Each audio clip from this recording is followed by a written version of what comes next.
प्यारे बच्चों, एक दफ़ा का जिक्र है कि एक गांव में एक सुंदर नाम का नौजवान रहता था। वो बहुत कामचोर था, जिसकी वजह से उसके हालात बड़े ख़राब हो गए। उसकी बीवी हमेशा उससे इस बात से तंग रहती कि आखिर तुम कोई काम धंधा क्यों नहीं करते।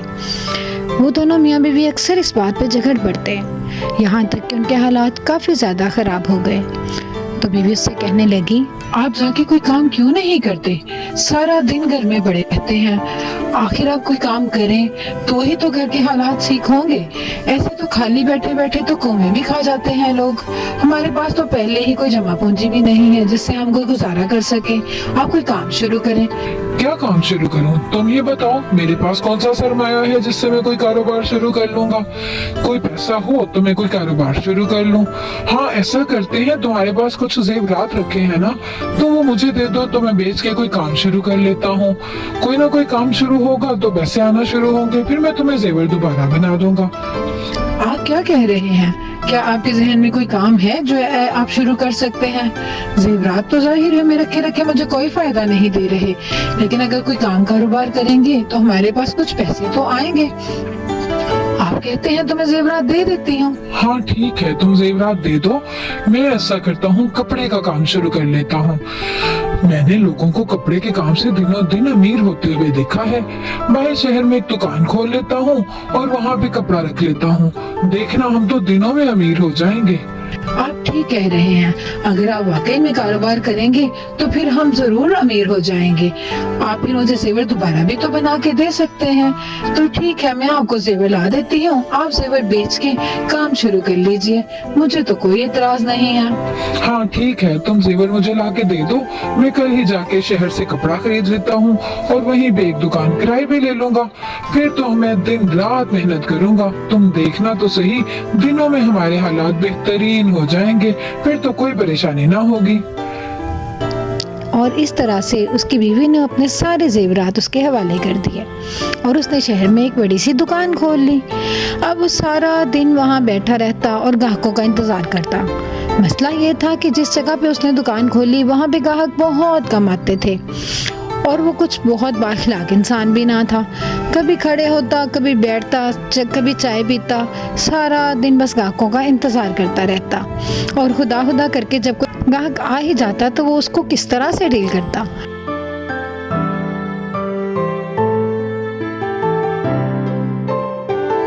क्या देखना पसंद करेंगी आप? क्या लेना है आपने? कोई सूट, कोई जैकेट, कोई पैंट शर्ट, क्या देखना चाहती हैं आप? मुझे बताइए, मेरे पास तो सारी वैरायटी मौजूद है। कोई अच्छी सी साड़ी दिखाइए। मैं तो साड़ी ही देखना पसंद करूंगी, मुझे तो साड़ियाँ बहुत पसंद है। आपके पास कोई अच्छी सी साड़ी होगी? कोई कढ़ाई वाली, कुछ इस तरह की साड़ी दिखाइए जो मुझ पे अच्छी लगे। आप पे सब कुछ अच्छा लगेगा, आप खुद इतनी प्यारी हैं। आपके लिए तो कोई भी कलर जो है वो अच्छा लगेगा, लेकिन मेरे पास साड़ी नहीं है। आप कोई पैंट शर्ट ले लीजिए, कोई कुर्ता। आप क्या कह रहे हैं? जो मैं साड़ी मांग रही हूँ तो आप साड़ी दिखाइए, फजूल की बातें बना रहे हैं। मुझे नहीं चाहिए कोई पैंट शर्ट, कोई कुर्ता। मैंने आपसे कहा मुझे साड़ी दिखाइए। अगर आपके पास नहीं है तो आप मुझे जवाब दे दीजिए। आपको तो फजूल की बातें करने की आदत है। और इस तरह से वो ग्राहक उससे नाराज हो जाता। वो थोड़ा सा कम अक्ल इंसान था। अब वो फिर वही सारा दिन बैठ के ग्राहक का इंतजार करता। इस तरह से जैसे एक और ग्राहक उसके पास आई तो उन्होंने भी उससे साड़ी ही मांगी। क्या देखना पसंद करेंगी आप? मेरे पास तो लाजवाब किस्म के कपड़े हैं माँ जी। जो भी आप देखना पसंद करेंगे, मेरे पास तो हर तरह की वैरायटी मौजूद है। क्या दिखाऊं आपको? कोई अच्छी सी साड़ी दिखाओ, कोई काले रंग की या नीले रंग की, कोई इस तरह की साड़ी जो मुझे पहनी हुई सही लगे। आप क्या कह रही हैं? साड़ी तो मेरे पास है नहीं। मैंने तो शहर के लिहाज से पैंटें, शर्टें और कुर्ते रखे थे। मुझे तो नहीं पता कि ये लोग साड़ियाँ ज्यादा पसंद करते हैं। आप क्या कह रहे हैं? आप कह रहे हैं आपके पास हर चीज मौजूद है, फिर आप कह रहे हैं आपके पास साड़ी भी नहीं है। मुझे तो जाहिर है फिर आपकी दुकान पे नहीं आना चाहिए था। मुझे तो साड़ी चाहिए। अगर आपके पास नहीं है तो आप बता दीजिए। और इस तरह से उनको भी मायूस होना पड़ा, क्योंकि उसके पास तो साड़ियाँ ना थी। अब ग्राहक अगर उससे कुछ भी मांगते तो उसके असल में उसका कपड़े का काम का कोई तजुर्बा ना था, जिसकी वजह से उसको मायूस होना पड़ा, क्योंकि उसको लोगों की पसंद का भी नहीं पता था। जो सामान उसने अपने दुकान में रखा वो लोग खरीदना पसंद ही ना करते थे। इस वजह से जब भी ग्राहक उसके पास आते तो हमेशा बोल बाल के चले जाते और उसके पास कोई सामान ना मिलता। बस यही वजह थी कि उसको मायूस होना पड़ा। दुकान का किराया था तो वो इतना ज़्यादा था, सिर्फ अपनी नातजुर्बाकारी की वजह से वो नुकसान उठा रहा था। ना सिर्फ नुकसान उठा रहा था बल्कि उसकी बेइज्जती भी हो रही थी, तो उसको अच्छा नहीं लगा और उसने ये काम छोड़ के दूसरा काम शुरू कर दिया। अब उसने दूध का काम शुरू किया। जो पैसे उसके पास थे उसने दुकान का सामान सारा बेच दिया और उस पैसों से उसने गायें खरीद ली। अब गायें खरीदी और दूध बेचना शुरू किया, तो अपनी नीयत के मुताबिक उसने बेईमानी करना शुरू कर दी और दूध में खूब पानी मिलाना शुरू कर दिया। तो अब उसको लोग ये कहते थे कि सुंदर के दूध में दूध कम और पानी ज़्यादा होता है। अगर किसी दिन बिजली चली जाए तो बस ऐसे लगेगा कि दूध तो स्विमिंग पूल ही बन गया। बस वो कहता नहीं, मैं तो थोड़ी सी बर्फ़ मिलाता हूँ ताकि दूध गर्मी की वजह से ख़राब ना हो जाए, लेकिन दूध में इतना ज़्यादा पानी मिलाता कि लोग उससे दूध लेना पसंद ही ना करते थे। आखिर उसको इसमें भी नुकसान उठाना पड़ा, क्योंकि जब इंसान की नीयत अच्छी ना हो तो उसको किसी काम में फ़ायदा नहीं होता। बस उसको जब इस काम में भी नुकसान उठाना पड़ा तो फिर उसने ये काम भी छोड़ दिया। लेकिन अब ये हुआ कि अब तो बहुत मकरूस हो गए थे, क्योंकि उनके पास अब काम करने के लिए कोई पैसा भी ना रहा था। आखिर उसकी बीवी ने अपने अंकल को बुलाया और उनसे बात की कि वो ही उनकी कुछ मदद करें। आखिर क्या काम शुरू किया जाए? अंकल आप ही बताइए अब क्या काम शुरू करें? कपड़े के काम में इन्होंने नुकसान उठा लिया, गाय खरीदी थी उनको भी हमें औने पौने दामों में बेचना पड़ा। अब कुछ थोड़ा सा पैसा है वो भी कर्ज का ले लिया है। अब बताइए इस पैसे से हम क्या काम शुरू करें जिससे इनको कुछ मुनाफा हो और हमें ज्यादा खर्चा भी ना करना पड़े। भाई मेरी एक यूनिवर्सिटी में वाकफियत है जहाँ से मैं पढ़ा हुआ हूँ। मैं वहाँ के प्रिंसिपल से बात करता हूँ, वो तुम्हें अगर इजाजत देते हैं तो यूनिवर्सिटी के बाहर तुम शवारमा लगाना शुरू कर दो। तुम्हारे हाथों में जायका भी है, स्टूडेंट शवारमा खाना बहुत पसंद करते हैं, तो मुझे उम्मीद है तुम्हारा काम चल जाएगा। हाँ ठीक है, मैं शवारमा बहुत अच्छा बनाता हूँ, बल्कि मैंने तो कई बार इसको भी शवारमा बना के खिलाया है।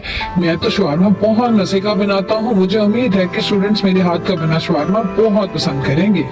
हाँ ठीक है, तो मैं कल ही प्रिंसिपल से बात करता हूँ, वो इजाजत देती हैं तो हम तुम्हें वहाँ पे शवारमा की स्टॉल लगा देंगे। तो वहाँ पे शवारमा बेच लेना और देखना स्टूडेंट्स तुम्हारा शवारमा पसंद करेंगे और तुम रातों रात हालात अच्छे कर लोगे। हाँ हाँ क्यों नहीं, मुझे उम्मीद है कि बहुत अच्छा काम कर लेंगे। मैं खुद भी इनके काम में मदद कर दिया करूँगी। जो भी मसला होगा हम मिल के हल कर लेंगे। हाँ ठीक है, आप कल ही कोशिश कर लीजिए, मैं वहाँ पे शवारमा बेचूंगा तो मुझे बहुत मुनाफा होगा। मुझे उम्मीद है कि हमारे हालात अच्छे हो जाएंगे। आप जरूर बात कीजिए प्रिंसिपल से। हाँ हाँ ठीक है, मैं कल ही करता हूँ, बस तुम तैयारी करो। मुझे उम्मीद है वो मुझे कभी मना नहीं करेंगे, क्योंकि मेरे उनके साथ बहुत अच्छे ताल्लुकात हैं। मैं कॉलेज का बहुत लायक स्टूडेंट जो था, इसलिए वो मुझे अच्छा समझती हैं। हाँ हाँ ठीक है, आप बात कीजिए। हाँ जरूर आप बात कीजिए उनसे। अगले ही दिन सुंदर यूनिवर्सिटी चला गया। वो तो इतनी बड़ी यूनिवर्सिटी देख के भी हैरान था, क्योंकि वो ज़्यादा शहर ना आता जाता था। लेकिन जब उसने वहाँ शवारमा का स्टॉल लगाना शुरू किया तो तमाम स्टूडेंट्स को उनका शवारमा बहुत अच्छा लगा। उनके पास तो हर वक्त खूब रस लगा रहता, यहाँ तक कि स्टूडेंट्स अपनी क्लास बंक करके भी उनके पास शवारमा खाने के लिए आते थे।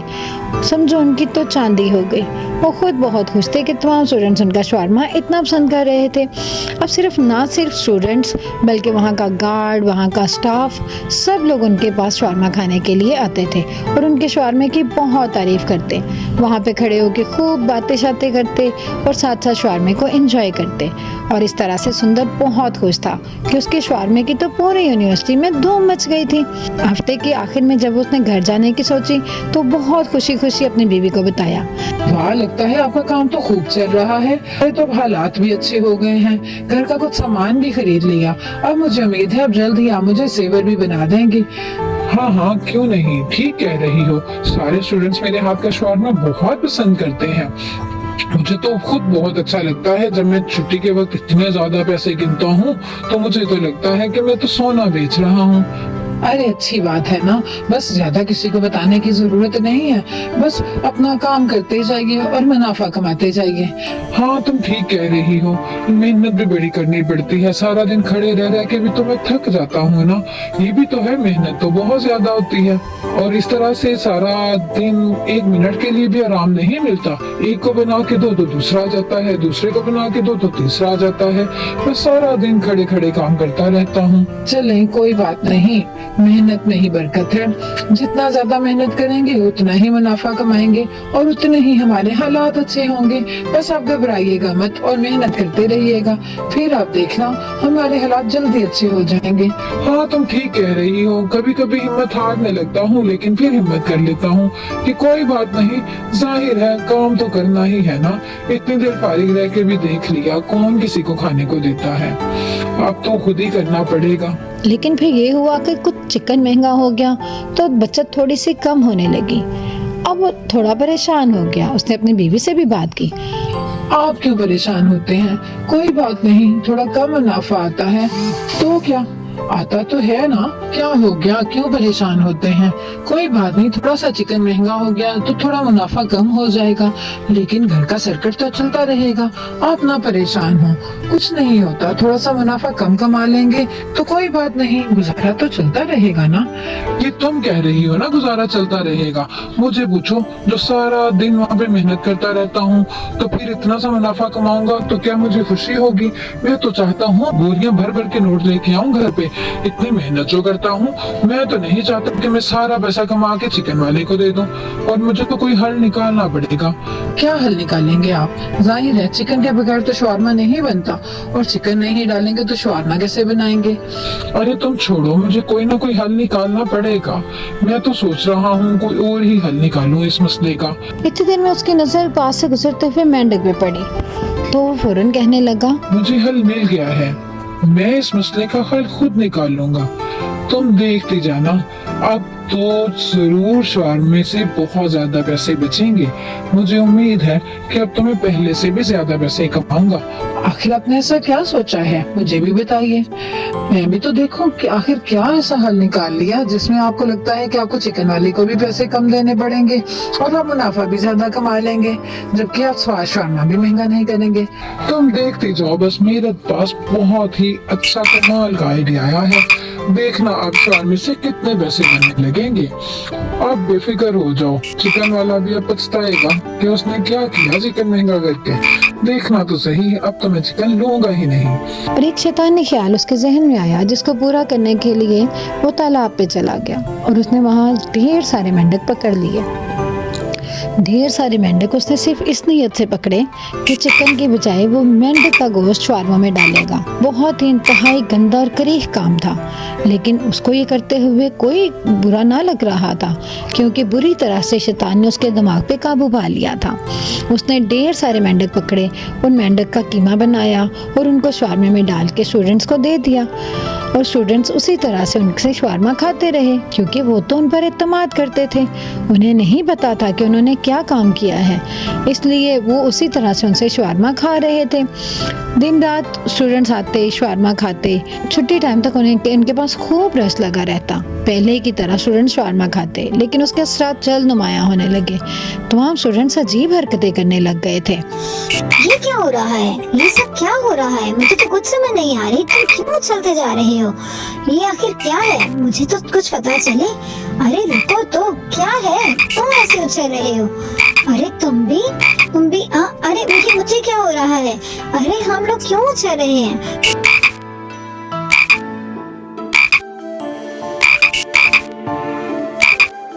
और इस तरह से तमाम स्टूडेंट्स मेंढक की सी आवाज़ें भी निकालते और उछलते उछलते एक दूसरे के करीब चले जाते। को कुछ समझ नहीं आ रही थी कि उनके साथ क्या हो रहा था। आखिर मेंढक के गोश्त ने अपना असर दिखाना शुरू कर दिया था। जो गोश्त उन्होंने खाया उसकी खासियत उनमें आने लग गई थी। वो मेंढक की तरह उछलते उछलते ट्रें ट्रें करते रहते और खुद भी हैरान होते कि आखिर वो कर क्या रहे हैं। ना सिर्फ स्टूडेंट्स बल्कि टीचर्स के ऊपर भी इसका असर होने लग गया, क्योंकि टीचर्स भी उसका शवारमा बहुत शौक से खाते थे। गार्ड बाबा भी उसी तरह से मेंढक की तरह उछलते उछलते बातें करते। यहाँ तक कि टीचर्स खुद हैरान होते। आखिर ये सब क्या हो रहा है? हम सब ऐसे क्यों कर रहे हैं? तुम ऐसे क्यों कर रहे हो और मैं क्यों चल रहा था? मुझे तो कुछ समझ नहीं आ रहा कि आखिर हम पे किसी ने जादू कर दिया है। मुझे तो खुद समझ नहीं आ रहा। मैं तो खुद हैरान हूँ कि क्या ये जादू है जो हम लोगों के ऊपर असर हो गया। पता ही नहीं चलता कब खड़े खड़े उछलना शुरू कर देते हैं। और मैं ही नहीं, कल मैंने बहुत सारे स्टूडेंट को भी उछलते हुए देखा है। पास ही टीचर आयशा खड़ी थी। वो इस बात पे गौर कर रही थी क्या ये क्या है। और जब टीचर्स स्टूडेंट्स सभी अपने काबू में ना रहते, उछलते उछलते ट्रै ट्रै करते रहते, तो सब हैरान होते। इससे क्या हो रहा है मुझे तो समझ नहीं आ रही। आखिर सब क्यों ऐसे उछल रहे हैं और ट्रै ट्रै की आवाजें निकाल रहे हैं जैसे सब के सब मेंढक बन गए हों। मिस आयशा ने गौर किया कि वाकई ऐसा था, सब मेंढक की तरह ही उछल रहे थे। हाँ, मैं ऐसा ही है। मैं भी गौर कर रही हूँ कि सब लोग इसी तरह की हरकतें कर रहे हैं। आखिर ऐसी क्या वजह है जो ये सब लोग ऐसे कर रहे हैं? मैं खुद हैरान हूँ इस बात पे। मुझे तो कुछ समझ नहीं आ रहा। क्या है ये सब? यूनिवर्सिटी का माहौल तो अजीब सा हो गया है, जैसे यहाँ पे इंसान नहीं जानवर पड़ते हों। और सब उछलते उछलते एक दूसरे से बात करते और हैरान होते कि आखिर ये सब क्या हो रहा है। किसी को कुछ समझ नहीं आ रहा था। मैं तो खुद हैरान हो रही हूँ मैम, ये सब क्या हो रहा है? हम लोग तो एक दूसरे से बात करते हुए भी ऐसे उछलने लगते हैं जैसे हमें हमारे नीचे स्प्रिंग लगे हों। और इस बात पे उन लोगों ने गौर करना शुरू कर दिया कि इसकी वजह क्या थी। मिस आशा जो थी वो बायोलॉजी की टीचर थी और बहुत ही समझदार थी। उन्होंने तमाम दूसरे लोगों को साथ लिया और शॉर्मे वाले के घर पे जाने की सोची। वो शॉर्मे वाले के क्वार्टर में उस वक्त गए जबकि वो स्टॉल पे मौजूद था और उनका शक वहीं पे पूरा हो गया, क्योंकि मिस आयशा ने जब शार्मी को बायोलॉजी लैब में एग्जामिन किया था तो उनको तभी अंदाज़ा हो गया था कि ये चिकन नहीं बल्कि कोई और चीज़ है। और जब वो शार्मे वाले के क्वार्टर में यानी सुंदर के क्वार्टर में गए और वहाँ पे ढेर सारे मेंढक देखे तो उनका शक यकीन में बदल गया कि शार्मे में चिकन नहीं बल्कि मेंढक का गोश्त मिलाया जा रहा है। आखिर सुंदर ये सब क्यों कर रहा है? मैं तो हैरान हो रहा हूँ। वो इतनी गैर इंसानी हरकतें कर रहा है, क्यों? उसको शर्म नहीं आती? और मिस आयशा भी उछलते उछलते बोलने की कोशिश कर रही थी और फिर बोली, हाँ ऐसा ही है।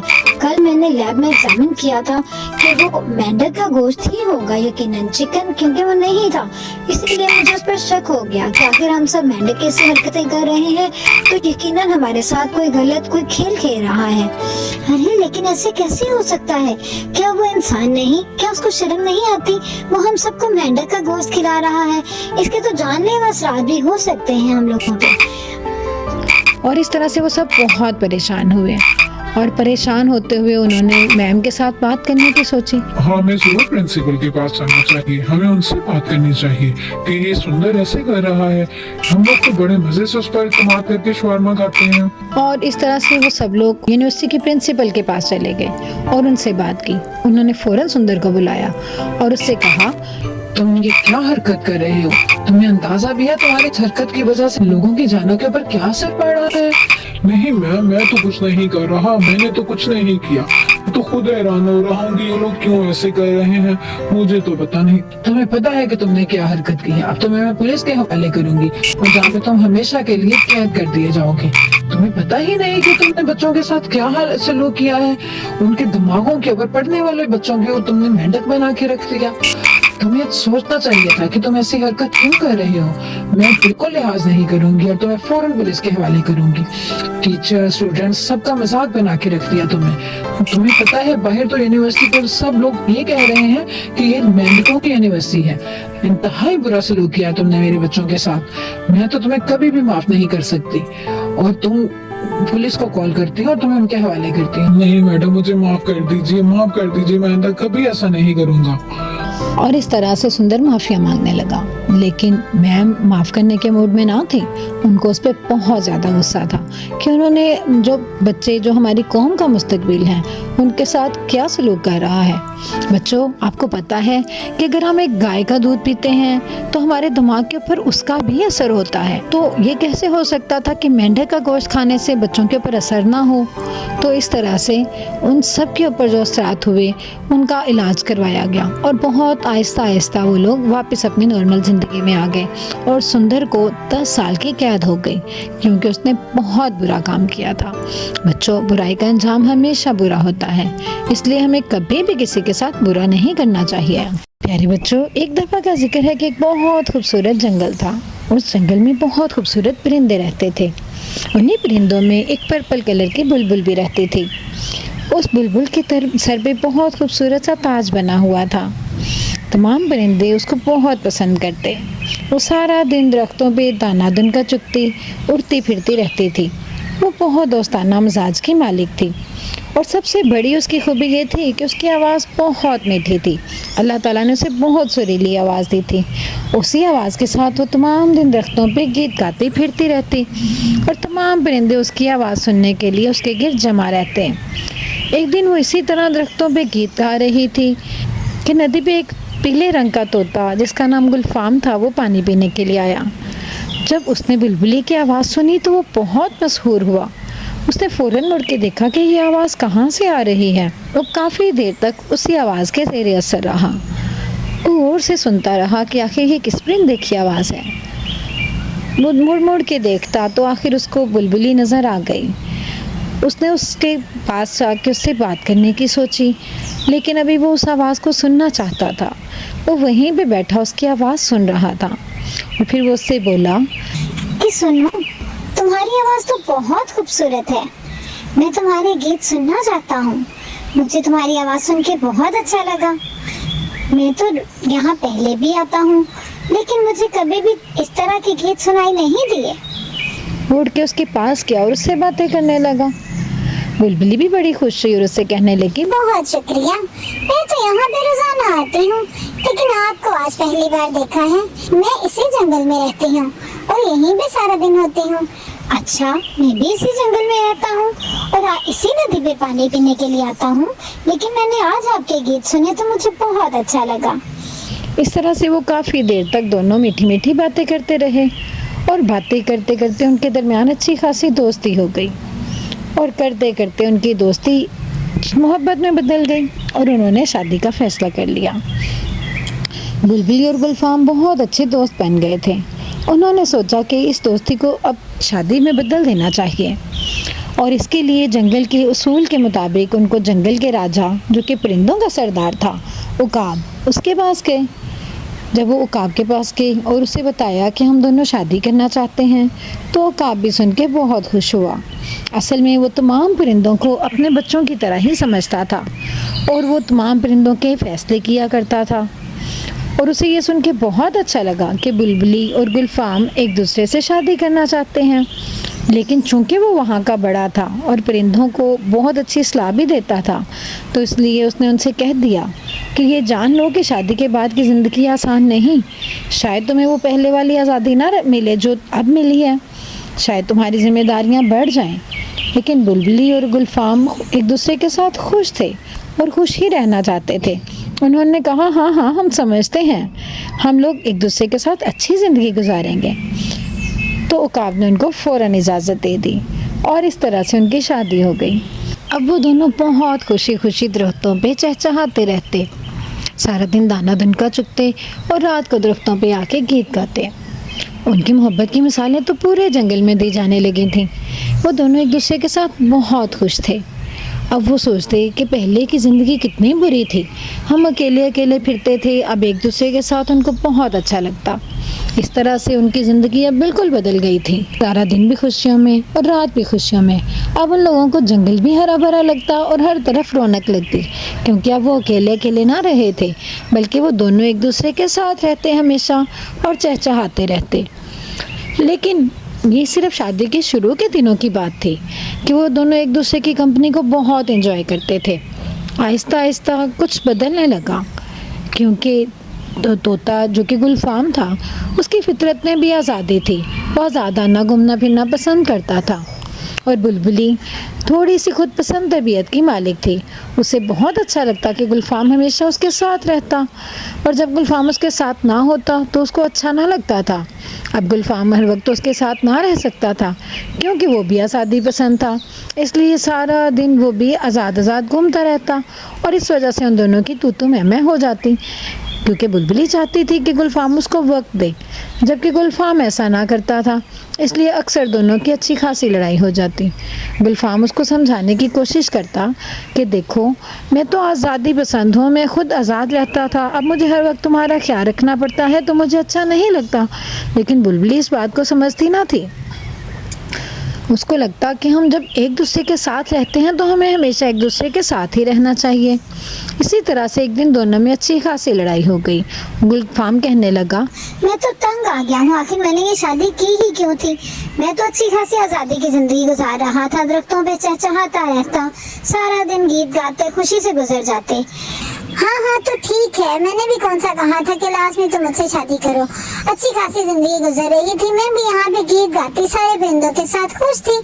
तुम्ही ने कहा था कि शादी करनी है, अब तुम अगर शादी की है तो मुझे वक्त तो दो। तुम तो मुझे वक्त भी नहीं देते और सारा दिन जंगलों में फिरते रहते हो। हाँ तुम यही कहती हो कि मैं तुम्हें वक्त नहीं देता। क्या मैं सारा दिन एक दरख्त पे बंध के बैठ जाऊं? ऐसा तो नहीं हो सकता। मैं तो आज़ादी से घूमना फिरना पसंद करता था और आज़ाद ही रहना पसंद करूंगा। ये क्या हो, शादी ना हुई कैद हो गई। ये ऐसी जिंदगी तो मुझे नहीं मंजूर। मैं ऐसे कैसे रह सकता हूँ? मैं एक आज़ादी पसंद परिंदा हूँ, आखिर मैं बंध के कैसे एक ही दरख्त पे बैठा रहूं? और इस तरह उन दोनों की अच्छी खासी लड़ाई हो गई, और आखिरकार गुलफाम ने वहाँ से जाने का फैसला कर लिया, क्योंकि अब उन दोनों के दरमियान बात इतनी बढ़ चुकी थी कि उनको लगता था कि वो दोनों इकट्ठे नहीं रह सकते। इस बात पे खुश ना तो गुलफाम था और ना ही बुलबुली, लेकिन उनको लगता था कि वो दोनों इकट्ठे भी नहीं रह सकते, क्योंकि गुलफाम भी आज़ादी पसंद था और बुलबुली को भी अच्छा ना लगता कि गुलफाम उसको टाइम नहीं देता। इसलिए दोनों ही अपनी बात पे अटल थे, तो गुलफाम ने उससे अलग होने का फैसला करना ही बेहतर समझा, और इस तरह से वो दोनों एक दूसरे से अलग हो गए। वो उस जंगल से कहीं दूर चला गया, और बुलबुली को आखिरी बार जाते जाते भी उसने यही कहा, मैंने तुम्हारे साथ वक्त अच्छा गुजारा है, लेकिन मैं कैद तो नहीं रह सकता ना। जाहिर है मैं आज़ादी पसंद हूँ और आज़ाद रहना ही पसंद करता हूँ। तो बुलबुली ने भी उससे कहा, हाँ ठीक है, तुम जाओ, खुश रहो, मैं भी खुश रह लूंगी। हमारा अलग रहना ही बेहतर है, तुम जाओ। अब गुलफाम अकेला दरख्तों पे फिरता रहता। वो जंगल के दूसरी तरफ आ चुका था, जहाँ पे बुलबुली उसको नज़र भी ना आती थी। लेकिन गुलफाम को जल्दी अंदाज़ा हो चुका था कि उसने गलत किया है। उसे बुलबुली की बातें याद आती, उसका हंसना बोलना, तो वो अक्सर अकेले ही बातें करता। वो बुलबुली को बहुत याद करता था। उसको लगता कि उसकी ज़िंदगी अधूरी हो गई हो। वो उसको बहुत मिस करने लगा था। अब तो वो उदास रहने लगा, ना तो उसको बुलबुली के गीत सुनाई देते थे और ना ही उसको हंसी की आवाज़ आती थी, इसलिए वो उदास सा रहने लगा। वो सोचता कि शादी से पहले भी तो मैं अकेला रहता था, आखिर अब मैं क्यों नहीं रह पाता। लेकिन अब उसको गुलफाम को बुलबुली के साथ रहने की आदत हो चुकी थी। दूसरी तरफ बुलबुली भी समझ चुकी थी कि उसने गलत किया है। जाहिर है हर एक जानदार अपनी मर्ज़ी का मालिक है। वो सोचती कि मुझे भी उस पर इतनी पाबंदियां नहीं लगानी चाहिए थी। मैंने भी उसके साथ गलत किया। मैं भी चाहती थी कि बस वो मेरे पास बैठा रहे। आखिर मैं भी तो एक आज़ाद परिंदा हूँ, जैसे मुझे आज़ादी पसंद है वैसे उसे भी आज़ादी पसंद होगी। लेकिन अब वो भी उसको गुलफाम को बहुत मिस करती थी और चाहती थी कि वो वापस आ जाए, लेकिन दोनों ही अपनी अपनी अना में रहते थे। आखिर एक दिन बुलबुली ने गुलफाम के ढूंढने का इरादा किया, और उधर गुलफाम भी बुलबुली को इतना याद करता था कि वो वापस उसी जंगल में आ गया। वो दोनों एक दूसरे के देख के बहुत खुश हुए। अब वो दोनों ही जानते थे कि दोनों गलत हैं। बुलबुली जानती थी कि उसने गलत किया और गुलफाम भी जानता था कि उसने उसके साथ गलत किया है। आखिर उसने उसके साथ शादी की थी तो उसको वक्त देना चाहिए था। और बुलबुली भी जानती थी कि आखिर शादी का मतलब ये नहीं कि बंदा अपनी असल ज़िंदगी को कुर्बान कर दे। इस वजह से अब दोनों ही एक दूसरे से नज़र चुरा रहे थे, क्योंकि दोनों ही अपनी गलती जानते थे। लेकिन आखिर गुलफाम ने ही बात शुरू की। हाँ मैं जानता हूँ मैं गलत हूँ, मैंने गलत किया। मैंने शादी की थी तो मुझे तुम्हें वक्त देना चाहिए था। मैं समझता था कि वही पुरानी जिंदगी रहेगी, आज़ादाना घूमूं फिरूं और कोई जिम्मेदारी ना लूं। लेकिन मैं जानता हूँ मुझे तुम्हारी हिफाजत करनी चाहिए। हाँ हाँ, तुम ठीक कहते हो, लेकिन मैं भी गलत थी। मुझे भी समझना चाहिए कि आखिर तुम्हारी अपनी जिंदगी है, तुम्हें आजाद फिरना पसंद है तो तुम्हें फिरना चाहिए। मैं भी गलत फरमाइशें करती थी। कोई बात नहीं, हम दोनों मिलजुल के रह सकते हैं। जब हमें अपनी अपनी गलती का एहसास हो गया है तो हम यकीनन अपनी गलती को सुधारेंगे और अब एक दूसरे के साथ बहुत अच्छे से मिल के रहेंगे। हाँ हाँ, क्यों नहीं, तुम ठीक कह रहे हो। अब हम एक दूसरे के साथ हमेशा मिलजुल के रहेंगे और कभी एक दूसरे से अलग नहीं होंगे। और इस तरह से उन दोनों के दरमियान सुलह हो गई, और सुलह भी ऐसी कि अब तो उनकी मोहब्बत पहले से भी ज़्यादा गहरी हो गई। अब वो एक दूसरे के साथ बहुत खुश रहते, और इस तरह से उनके यहाँ नन्हे नन्हे 2 प्यारे से बच्चे भी हो गए। एक गुलफाम की ही तरह प्यारा सा तोता था और एक बुलबुली की तरह प्यारी सी बुलबुल थी। इस तरह से वो दोनों एक दूसरे के साथ बहुत खुश। अब जंगल में सब लोग उनके इस सुलह पे बहुत खुश थे और अब उनकी ज़िंदगी बहुत अच्छी हो गई थी। तो बच्चों, देखा आपने, कभी भी हमें अनाव में नहीं रहना चाहिए, बल्कि ये देखना चाहिए कि हम लोग अपनी गलती को सुधारें और दूसरे के साथ अच्छा रहने की कोशिश करें।